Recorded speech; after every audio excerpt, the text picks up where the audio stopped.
Adesso io vi racconto una giornata a Palermo. Era novembre d'inverno, ero uscito di casa ed ero molto felice, ma a volte il destino è crudele Caino. Io abito in via del Rigattieri e una mattinata del lunedì stavo camminando a piedi senza pensiero su un marciapiede vicino al massimo non c'è la casemma di pompieri o la tacchina dei carabinieri. E incontro un amico mio, un certo batassaro che fa un bommolaro. E mi disse che stava in un dottore perché aveva un dolore in tuo motore, in tuo carburatore, in tuo territorio che dove pescare mi sento sempre male e quando finisce di mangiare per me di vomitare non posso manco respirare. Ultimamente mi fece l'esame di sangue e mi risultò qualche fessaria. Azotomia, leucemia, anemia, diabete, ulcera gastrite, colite, peritonite, bronchite, epatite, sinusite, triglicerde, polisserolo, mi impegnavo tutto l'ora, un tall'occhio mi spunto la chialora e mi esce sempre un buore. Poi c'hai artrosi cervicale, sclerosi vertebrale, dolore lombare, traffico vascolare, paralisi facciale, scavaglie collare, una pochi cambiale, gaettoline poi sale, assegni tutto a mare, debito cosansale e un sei broccoli cosale. Ma ho fatto è che mi sento sempre male, che dice che mi conviene farmi ricoverare. Disse quando me ne vai, ora che ci pensi che era nascere un documento all'ufficio di collocamento. Appena caso mi venne un svenimento, perché c'era una cura. Qua aveva premura, qua ammottava, cosa infilava, cosa lamentava, cosa arrabbiava, cosa incazzava. C'era pure un cane che abbaiava e ogni tanto qualcuno pensava fudda se cacava un cirico che feto cacchianava. Ma dico, ma è mai possibile che per nascere un documento per mia figlia, caniglia, proviglia, befeve, scotta e meniglia e mensa confusione qualcuno ma tocca, ma ngagga, ma afferra, ma piglia e ma attiglia per ora che sognocca? Si vota l'impiegato che era tutto surato e bagnato come un sesanorato e mi dice che se è un documento per la pensione deve andare nell'altro ufficio che si trova alla stazione. Allora pigliavo il primo autobus che passava, era un numero 108, appena atrás c'era un picciotto con giubbotto, un vecchio con cappotto, un piccirino con biscotto, un cemetuetto, un manequotto, un suppetto, un candelotto, un succemuetto, un paraletto con l'occhio tuetto che mi panta la seggia che mi pareva un muetto, disse quanto scendo che mi piglio un ricciotto. E così scendevo vicino alla stazione dove c'era in corso una manifestazione di gente che protestava perché voleva cose giuste dalla regione. Ma avvicinavo di più per saperne di questa situazione quando improvvisamente abbuscavo un colpo da un bellone che mi intese a tassare tutti i cani.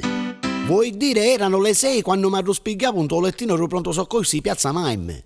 O la mia c'era un signore che sicuramente era un dottore e mi disse che avevo solo una contusione nella parte occipitale dello sciommolone. In poche parole mi insegnò una poco repino le 6 scatole di iniezione. Un taxi ospedale su peggio di un macello comunale, trattano i cristiani peggio dell'aimale. Comunque mi cominciava a ripigliare e me mi sa a camminare. Arrivato a Porta Carina mentese fu immecolare e cominciava a mangiare. Arancine, poi immagine, spetina, verina, frittola, sigliola, quarume, peccagnola, musso, broccola paisietta, canna a cotoletta, riceveva una polpietta, una tiglia di paisofugno, un pezzo di ovetunno, 26 da beccafico, recisava arrossuto, cicireddo e cunico e un bello chili di fico. Mentre si canando per i 4 incoronate, incontra 2 amici miei che sono sempre disoccupati, ero picciotte buone.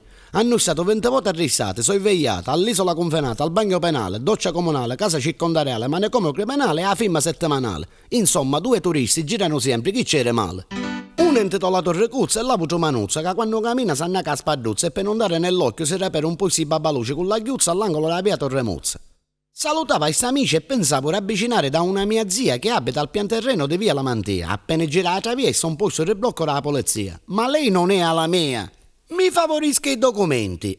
Carichi pendenti, precedenti, fece uno scippo poco fa, ne sa niente? No, non ne saccio niente. Comunque dalla centrale ci hanno comunicato che deve venire con noi al commissariato per essere interrogato. Appena arrivati al commissariato via uno con l'occhio abbuffecato che chiccava voce e che diceva aiuto, voglio l'avvocato! E a questo punto ho capito di essere rovinato. E senza manco una spiegazione un mandato di cattura mi hanno notificato e l'uccidone sono stato ribasciato. Dopo 2 anni il processo è stato celebrato e sono stato liberato, ma ancora oggi non ho capito di che cosa era imputato. In sostanza, signori miei, una giornata qualunque può cambiare la vita di chiunque e tu che stai ascoltando non provare meraviglia perché può succedere in qualsiasi famiglia.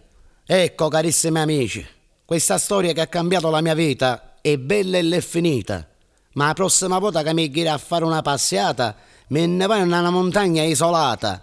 Ma che a te sta cena scafazzata? Una giornata qualunque.